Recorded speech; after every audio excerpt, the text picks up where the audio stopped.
Can you imagine Barack Obama actually collecting chainsaws? Well, that's what Ronald Reagan did. In fact, he received chainsaws as birthday gifts from his son. And Ronald Reagan would spend his time away from the White House, not playing golf, but at his beloved Rancho del Cielo, clearing brush and chopping down trees, which is something that, Barack Obama is probably physically incapable of doing. So the next time you hear a leftist trying to compare Obama to President Reagan, you can laugh out loud for these reasons among so many others. Well, our next speaker, Governor Rick Perry, we're honored to have him visit President Reagan's beloved ranch a few years ago, which has been preserved by Young America's Foundation since 1998 and now serves as a place of inspiration for so many young activists and movement leaders. Governor Rick Perry was first elected in 2000, and he has maintained a strong focus on fiscal discipline, becoming the only Texas governor since World War II to sign budgets that reduce general revenue spending. He has overseen a 43% increase in total spending on public education, and he has worked with the legislature to fund coordinated border security efforts to the tune of more than $230 million over the past several years. Please give a warm welcome to Governor Rick Perry. Texas with his own hand, brought down angels from the promised land.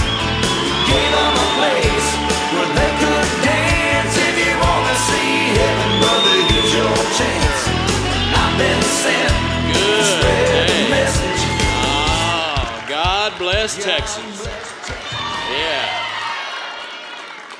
Amen. God bless Texas. Thank you for that, Patrick. Good music, good lead in. When they told me to come in, I said, which way do you want me to go? And they said, you just have to turn to the left. I said, I don't go left well at all. Listen, it is a big honor to be asked to come and speak. And I just want to say thank you to those of you that allowed me to come and for all the bad things that I say about Washington. I never mind coming here. This is just a fabulous place to come. And when we got here, I actually was a little surprised to step off our little United flight and see that everybody was still here. That, from what I've been reading about the sequestration, I figured President Obama had probably shut the place down and sent everybody home. Actually, that would probably be the first good idea he has had. When you think about it, I'm kind of just kidding. Well, mostly not kidding. I come from what a lot of people might seem to think is a foreign country. We have a balanced budget. We have a surplus. We are creating more jobs than any other state in the union, and we're doing this with a part-time legislature that meets for only 140 days every other year. So our legislators, they come in, they pass laws, and then they go home and live under the laws that they've just passed. So I got to ask, if we had a part-time Congress in Washington, would they really get less done? Huh? What we are getting is a lot of hysteria. We're getting a lot of hysteria right now from a president more concerned about the next election than saving programs like Medicaid, Medicare, Social Security for the next generation. Right now, President Obama is campaigning full time against the sequester that he created. He has used school teachers and Border Patrol agents, airport security, and Capitol janitors as part of his portrait of pain. Now he's decided to shut down White House tours. Apparently, now the only folks who can get a tour of the White House are those that contribute $500,000 or more. This president's posture, it'd be laughable if he hadn't taken it one step too far, dangerously releasing criminals onto our streets to make a political point.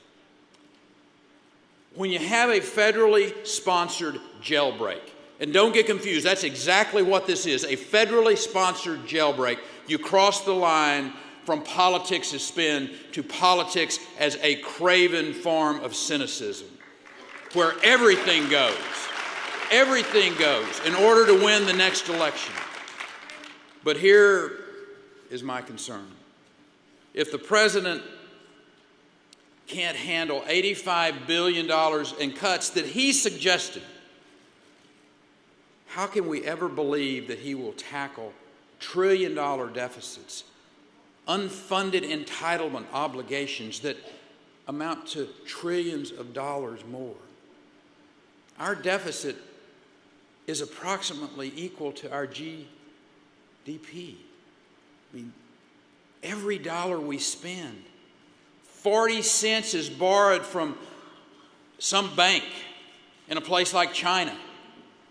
The resolution to this debt ceiling debacle led to the first downgrading of American credit in the history of this country. And we have a president who refuses to put a single plan on paper that seriously addresses the deficit spending, entitlement reform. Those are inexplicable. But he's more than willing to do a photo op with first responders and teachers to decry the spending reductions that amount to less than 1% of the total annual budget. If the president is worried about overtime pay for Capitol janitors, I say, what about the stagnant wages of millions of American workers? What about the 1 in 7 Americans resigned to food stamps? What about small businesses and homeowners that can't get loans because Dodd-Frank has frozen credit for Americans all across this country? What about the more than 20 million Americans who can't get full-time work due to the most anemic recovery since the Great Depression?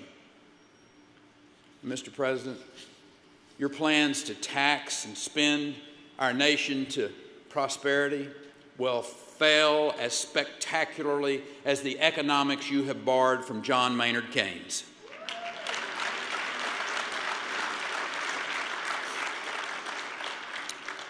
Now, let us be clear about what is the crux of the debate in Washington. It is whether Americans will surrender to the creation of a massive welfare state in the image of Western Europe. Now, my quarrel is not with the legitimate role of government, but the unlimited role of government.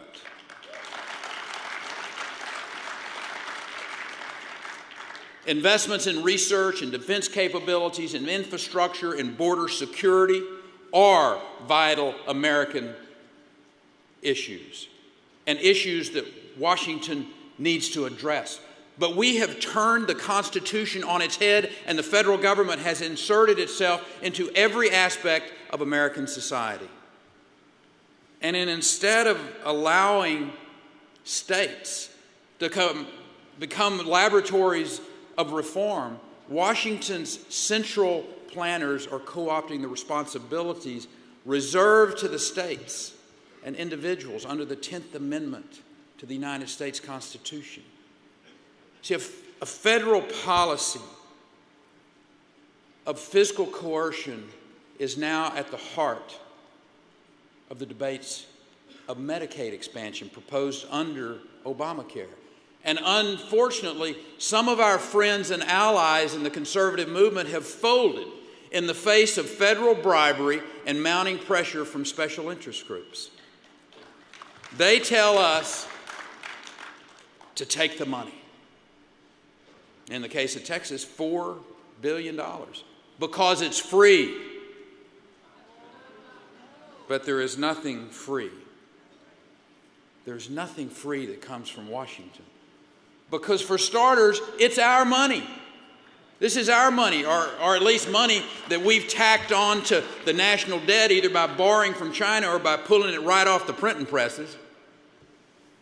Secondly, nothing stops Washington from changing the rules down the road and increasing the state share, which in the case of Texas will be up to more than $18 billion over 10 years. That's a lot of money. That's a lot of money even for the 14th largest economy in the world. All we have is a promise. All we have is a promise from a federal government that apparently can't afford to keep dangerous criminals behind bars. It's as if the merits of the expenditure don't matter anymore. But I say they do. I say Medicaid doesn't need to be expanded, it needs to be saved and reformed. We care about our poorest Texans. We want them to have the best care possible, and that cannot happen with a program that is on its way to bankruptcy. And if you don't believe me that Medicaid is broken, just ask our president. 4 years ago, he said, and I quote, "We can't simply put more people into a broken system that doesn't work," end quote. And yet that's exactly what he's doing or trying to do in the case of Texas. No program has grown more rapidly in the last 15 years at the state level than Medicaid. Washington's solution is to grow it even faster, regardless of the fact that Medicaid program is unsustainable. Here is what we need. Instead of this one-size-fits-all Medicaid expansion under Obamacare, flexibility to innovate, to enact patient-centered, market-driven reforms, state accountability requirements, combined with limits on federal overreach.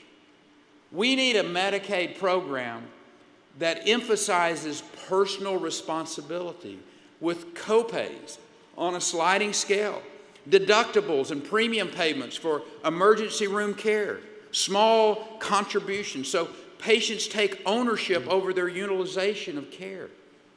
We need to asset test to ensure care is there for those who really need it most.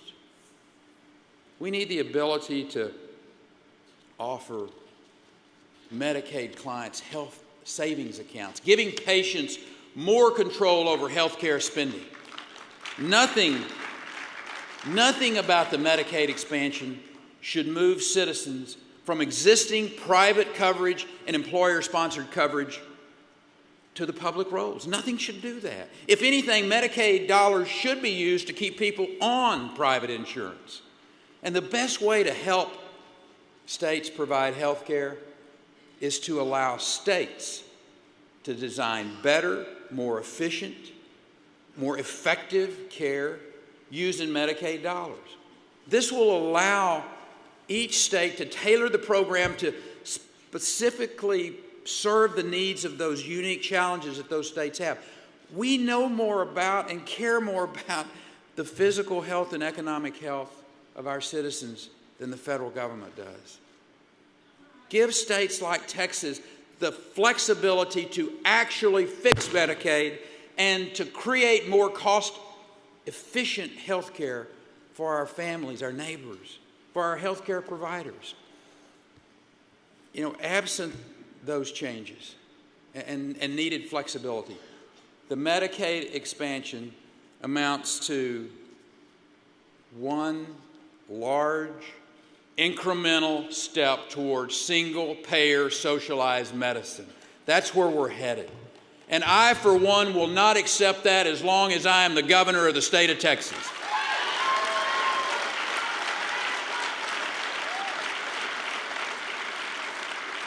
You know, there are some who say my position is ideological, but that's only true to the extent that being able to pay one's bills in the years ahead is ideological. You see, Washington doesn't worry about how to pay bills. They just charge it to our grandchildren's account. But in Texas, our Constitution requires a balanced budget. It just so happens that balanced budgets and one of the lowest tax and spending burdens in the nation corresponds with our #1 ranking when it comes to job creation. We're leading the way in job creation in all categories. on all salary levels, from entry level to the executive suite. The difference in Texas comes back to the crux of the issue. I mentioned earlier, I said, we don't believe in growing government to grow the economy. We don't believe in a massive expansion of government as a source of economic stimulation. We believe in putting more money in the hands of entrepreneurs and families. We believe low-wage jobs shouldn't be looked upon if they're a stepping stone to a higher wage job. We believe the best source of revenue for public priorities is job creation, not higher taxation. You know, if Washington were really serious about job creation, it wouldn't pour hundreds of billions of dollars into so-called stimulus. It'd reduce the red tape on energy exploration on federal lands and waters. The single fastest way to boost our economy and generate hundreds of thousands of dollars is to unleash the energy exploration across America. Shale formations offer America the cheapest natural gas in the world, and natural gas is clean. Why would this administration delay energy solutions on this continent only to make us more reliant on energy produced in foreign lands? The administration's policy of benign neglect is foot dragging on Keystone, it's blocking of coastal exploration, it's intrusive regulations imposed by the EPA and these other like-minded federal agencies. What that means is that America is at the mercy of Middle East mullahs and South American dictators. Common sense tells us it is time to drill for American energy to create American jobs and American prosperity. It is time for us to have a Western hemispheric energy strategy. And my approach is pretty simple. Make what Americans buy what Americans make, and sell it to the world. That's what we need to be doing in this country. Let me close by just sharing with you my take on conservatism in America. Now, the popular media narrative is that this country has shifted away from conservative ideals, as evidenced by the last two presidential elections. That's what they think. That's what they say.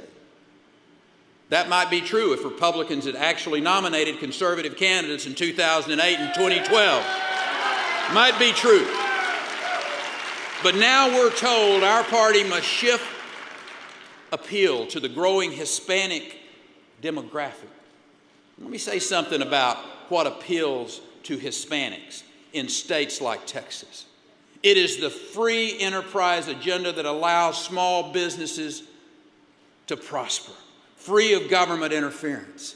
It's the policies that value the family unit as the best and closest form of government. It's the belief in life and the faith in God. No one who risks life and limb to reach our shores comes here hoping for a government handout. They want opportunity, they want freedom, and they want a better shot at providing for their families. And that is true whether they are first-generation Americans or, like a lot of Hispanics in Texas, families living here a long time before Davy Crockett and James Bowie and Sam Houston made their way south. My friends, this is what we as conservatives stand for. We're not the people of equal outcomes, of quotas, of race-based appeals, or the cradle-to-the-grave nanny state. We're the people who say everyone deserves a shot. But success is only the product of hard work and innovation. We're the ideology that is blind to color and solely grounded in the merit system. We are compassionate without being cynical.